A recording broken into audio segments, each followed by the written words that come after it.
Hey Leute, morgen, also Dienstag, dem 25.04. gibt es auf meinem Twitch-Kanal wieder einen Live-Shop-Stream ab 13 Uhr und ab 18 Uhr findet ein Mini-Vintage-Box-Break statt mit dem Set Welten im Wandel.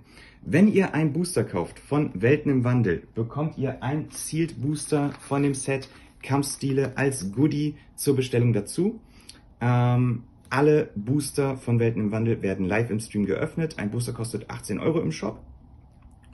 Und ihr habt zusätzlich die Chance, wenn ihr in meinen Livestream kommt auf Twitch, auf mehrere Giveaways. Ein Giveaway wird beinhalten ein Welten im Wandel Booster. Also kommt vorbei, ich freue mich auf euch. Bis morgen.